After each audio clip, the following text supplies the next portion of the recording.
प्रिया सेठ जो कि राजस्थान के बाली के फालना विलेज में रहती थी। प्रिया के जो ग्रैंडफादर थे वो एक प्रिंसिपल थे। प्रिया के फादर एक लेक्चरर हैं और प्रिया की माँ एक टीचर हैं। प्रिया भी इसी लेगेसी को फॉलो कर रही थी। प्रिया ने 10th में 82 मार्क लाए थे और वहीं उसने 12th में 78 मार्क लाए थे। इसी के चलते प्रिया की मदर चाहती थी प्रिया किसी अच्छे कॉलेज में पढ़े जहाँ से वो इसी लेगेसी को फॉलो करे और एक टीचर या प्रोफेसर ही बने उन्हीं की तरह। और इसी के चलते उन्होंने प्रिया को फालना विलेज से जयपुर जैसी सिटी में भेजा और वहाँ से एक प्राइवेट कॉलेज में एडमिशन दिला दी। प्रिया की मदर जिन्होंने उसको जयपुर पढ़ने के लिए भेजा था, लेकिन वहीं पे प्रिया ने जयपुर पहुँच के कुछ बहुत ही ज़्यादा डार्क शुरू कर दिया था।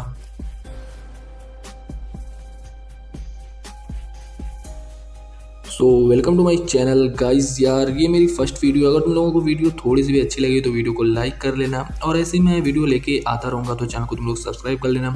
और एक बात जो सबसे ज़रूरी है गाइस, यार ये मेरी फर्स्ट वीडियो ठीक है, तो तुम लोग कमेंट बताना तुम लोगों को वीडियो में कोई थोड़ी सी भी कमी लगी हो, जो भी मतलब, तो उसको कमेंट बताना, मैं उस कमी को दूर करना चाहूँगा। तो तुम लोग वीडियो को लाइक कर लेना और चैनल को सब्सक्राइब कर लेना। तो अभी हम लोग चलते हैं वीडियो की तरफ। ये इंसिडेंट है 2 मई 2018 का, जब शाम को 6 बजे के अराउंड दुष्यंत शर्मा नाम का एक इंसान अपनी ऑफिस से अपनी घर की तरफ वापस आ रहा था। लेकिन इसी ड्यूरिंग दुष्यंत शर्मा ने एक फेक आईडी बनाई हुई थी जिसपे वो बहुत फ्रिक्वेंटली फ़ोटो डाला करते थे, बहुत महंगी महंगी कारों के साथ, बहुत महंगी महंगी बिल्डिंग के सामने, और ये बताते थे कि उनका जो लाइफ स्टाइल है वो बहुत रिच है और वे खुद भी बहुत रिच हैं। लेकिन असली में दुष्यंत एक मिडिल क्लास फैमिली से बिलोंग करते थे और इसी के चलते एक ऑफिस में जॉब भी करते थे। लेकिन शाम को 6 बजे के अराउंड जब वो वापस आ रहे थे और उनकी जो फेक आईडी बना रखी थी, उस ड्यूरिंग उससे उन्होंने अपने नाम वीरेन कोहली रखा था। वहाँ पे एक लड़के से बहुत फ्रिक्वेंटली चैट हुआ करती थी। लेकिन इसी ड्यूरिंग जब वो अपनी ऑफिस से अपने घर की तरफ वापस आ रहे थे, वे बस में ही थे। इसी ड्यूरिंग सामने वाली जो लड़की थी चैट पे उनसे कहती है कि उस दिन वे उनके घर चले जाएं, उनके घर पे उस लड़की के अलावा कोई नहीं है। इससे पहले भी उनकी काफ़ी चैट हो रखी थी। इनफैक्ट कुछ फ़ोटो में, वीडियो में उन्होंने एक दूसरे को देख भी रखा था। तो सामने से ये जो लड़की थी उनसे कहती है कि आज आके आप मेरे से लाइव मिल सकते हैं, हर मेरे साथ रुक भी सकते हो और जो चाहो वो हम साथ में कर भी सकते हैं। ये जो लड़का था ये सुन के बहुत ही एक्साइटेड हो जाता है। इस लड़के का नाम, जैसा मैंने आपको बताया, दुष्यंत शर्मा था और इसकी वाइफ भी थी और इसके 2 बच्चे भी थे। लेकिन फिर भी ये बहुत ज़्यादा एक्साइटेड हो गया था इस चैट के बाद, जिसके बाद शाम को जैसे तैसे अपने घर पहुंचता है। ये जो डिस्टेंस था इस दिन दुष्यंत शर्मा को बहुत ही ज़्यादा लगा होगा। खैर, घर पहुंचने के बाद फटाफट से चेंज करता है और रेडी होता है और अपनी वाइफ और अपनी फैमिली को बताता है कि उसको एक कंपनी की मीटिंग के लिए जाना है बहुत इमरजेंसी में, और डिनर वो वहीं करेगा और मोस्ट प्रोबेबली शायद वो लेट घर आए। फैमिली को भी इससे प्रॉब्लम नहीं थी क्योंकि फैमिली दुष्यंत पर बहुत भरोसा करती थी।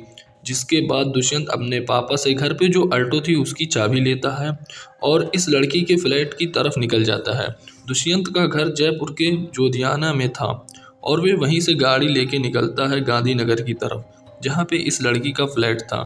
अब वहाँ पे दुष्यंत रात को पहुँचता है, लेकिन थोड़ी ही देर में दुष्यंत अपने डैड को कॉल करता है। बहुत डरे हुए होने के बाद दुष्यंत अपने डैड से बोलता है कि उसको किसी ने अगवा कर लिया है और जिसके बदले में उनके डैड को कहीं ना कहीं से 10 लाख अरेंज करने होंगे।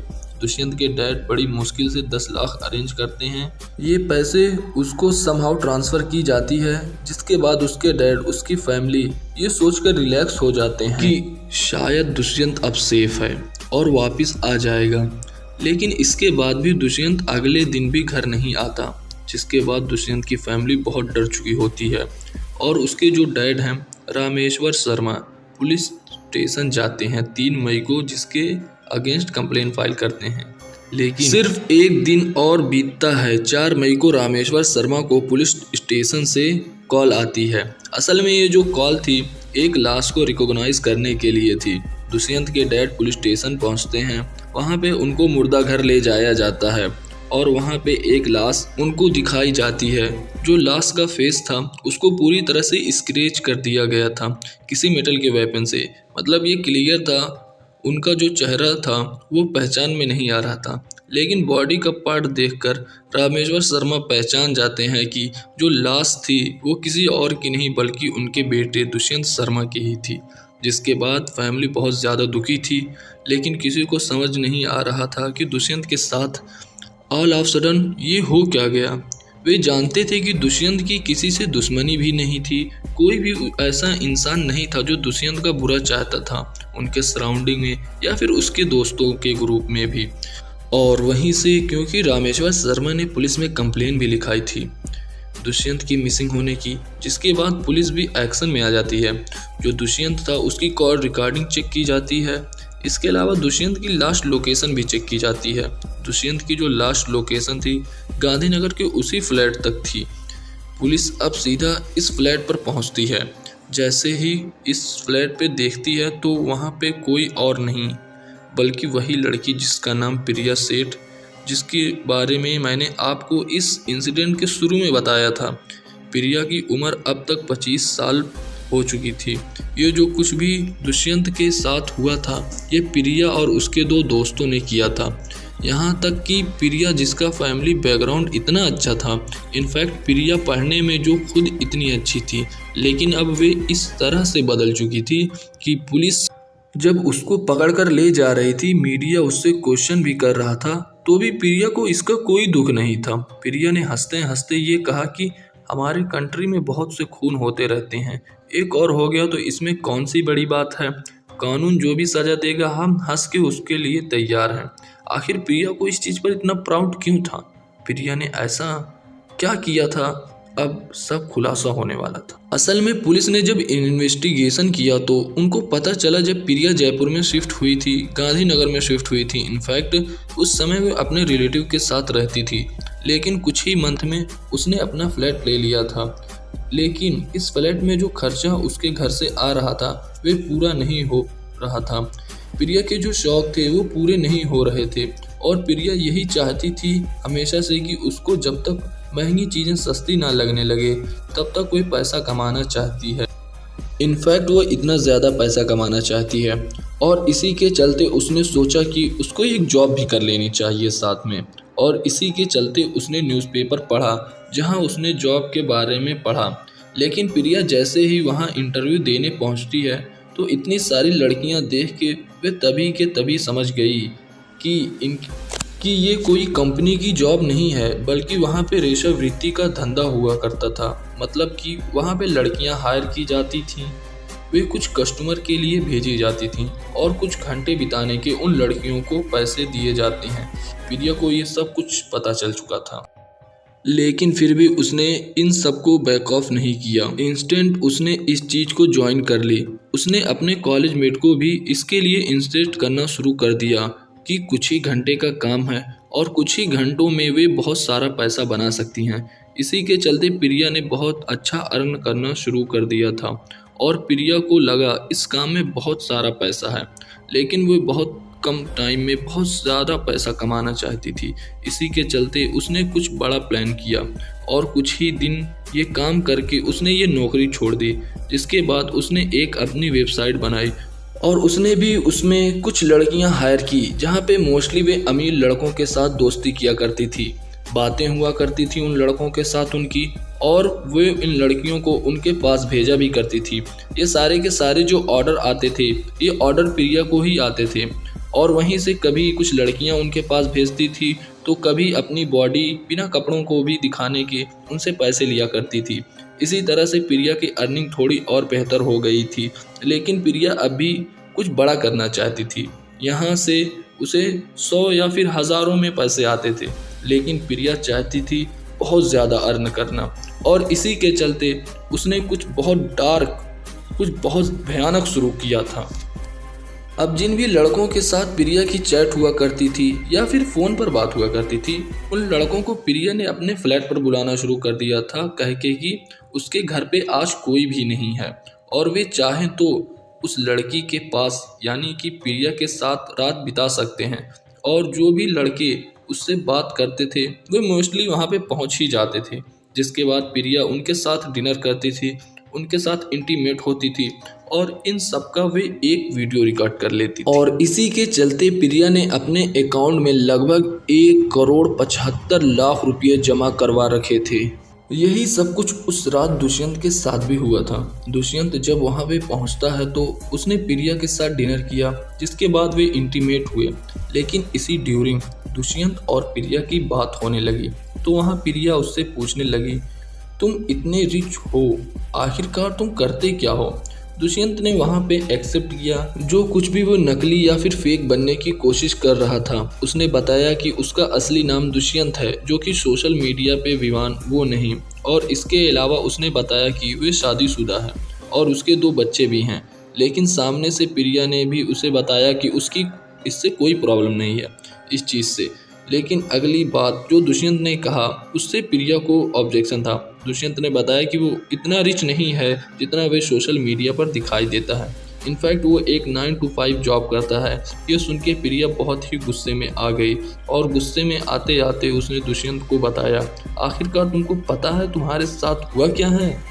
ये बातें करते करते ही वहाँ पे एक लड़का निकलता है जो कि प्रिया का लिविंग बॉयफ्रेंड था, जिसका नाम दीक्षांत कामरा था। दीक्षांत बेसिकली मुंबई से था, लेकिन इस ड्यूरिंग लिविंग में वे प्रिया के साथ उसी के फ्लैट में रहा करता था और यही वो काम करता था वीडियो बनाने का, जिसकी वजह से लोगों से ये ठीक ठाक पैसे ऐंठा करते थे। यही बातें उनकी चल रही थी कि वे वीडियो वो दुष्यंत को दिखाते हैं। दुष्यंत ये वीडियो देखकर बहुत परेशान हो जाता है और उनके सामने रोना गिड़गिड़ाना शुरू कर देता है। ये बिल्कुल भी मत करना, मेरी फैमिली बर्बाद हो जाएगी और मैं तुम्हें कुछ भी पैसे नहीं दे सकता, ये सब क्योंकि मेरे पास इतने पैसे ही नहीं हैं। अभी ये सब कुछ चल ही रहा था कि उनका तीसरा दोस्त वहाँ पे पहुँचता है, जिसका नाम था लक्ष्य वालिया। ये सब मिलके दुष्यंत को वहाँ पे बांध देते हैं, जिसके बाद उसके घर पर ये कॉल कराई जाती है और इस तरह से वहाँ पे उनके पास पैसे पहुँचते हैं। लेकिन पैसे पहुंचने के बाद भी वो दुष्यंत को भेजना नहीं चाहते। इनफैक्ट प्रिया वहाँ पे कहती है कि पैसे तो हमें मिल गए हैं, लेकिन ये हमारे बारे में सब कुछ जान चुका है और अगर ये बाहर जाएगा तो पुलिस को पक्का बताएगा, जिसके बाद इस चीज़ को हम लोग कंटिन्यू नहीं कर पाएंगे। और इसी के चलते उन लोगों ने दुष्यंत को ख़त्म करने का प्लान किया। सबसे पहले उन्होंने पिल्लों से दुष्यंत के मुंह कवर किया ताकि उसकी सांस रुक जाए और वो वहीं पे मर जाए। लेकिन वो तीनों मिलके भी ये काम कर नहीं पा रहे थे। दुष्यंत की जान इस मेथड से जा ही नहीं रही थी। जिसके बाद उन्होंने दुष्यंत को चोक करने की भी कोशिश की, लेकिन फिर भी वो तीनों मिलके दुष्यंत को मार नहीं पाए। जिसके बाद थक हार के वे किचन में जाते हैं, वहाँ से एक चाकू लेके आते हैं और वहाँ से उसके बाद उन्होंने 11 बार लगातार दुष्यंत पे अटैक किया उसी चाकू से। और मेनली जो फोकस था वो दुष्यंत के फेस पे था, ताकि कोई भी दुष्यंत को फेस को पहचान ना पाए। और ये जो दुष्यंत की लाश थी उसको उन्होंने पैक किया, जिसके बाद वे उसको आमेर की पहाड़ियों पे ले गए, जहाँ पे एक माता का मंदिर था और उसी के पास उन्होंने उस लाश को फेंक दिया। और इस सारे इंसिडेंट के बाद लगभग 72 आवर में ही प्रिया अरेस्ट हो गई थी। प्रिया जिस तरीके से बात किया करती थी उसको इस चीज़ का कोई पछतावा ही नहीं था। इनफैक्ट जैसे प्रिया कहती थी वे तब तक पैसा कमाना चाहती थी जब तक उसको महंगी चीज़ें सस्ती न लगने लगे। इसी के चलते उसके घर से एक सैंडल रिकवर किए जिसकी कीमत 35,000 थी। इसके अलावा प्रिया इससे पहले भी काफ़ी बार जेल जा चुकी थी, जब उसने लड़कों पे कुछ झूठे आरोप लगाए थे। इन्वेस्टिगेशन में पता चला था कि उसकी कॉर्पोरेट जो थी वो प्रिया ही थी, जिस ड्यूरिंग वो जेल में भी रही थी कुछ दिन, लेकिन उसके बाद उसको बेल मिल गई थी। लेकिन इस बार पुलिस ने उसको बिल्कुल भी बेल नहीं दी। इनफैक्ट प्रिया ने खुद भी हाई कोर्ट में एप्लीकेशन दी 2020 में, लेकिन वहाँ से भी जो जज थे उनका रिवर्ट यही आया कि इतनी शातिर लड़की को वो बेल बिल्कुल भी नहीं दे सकते।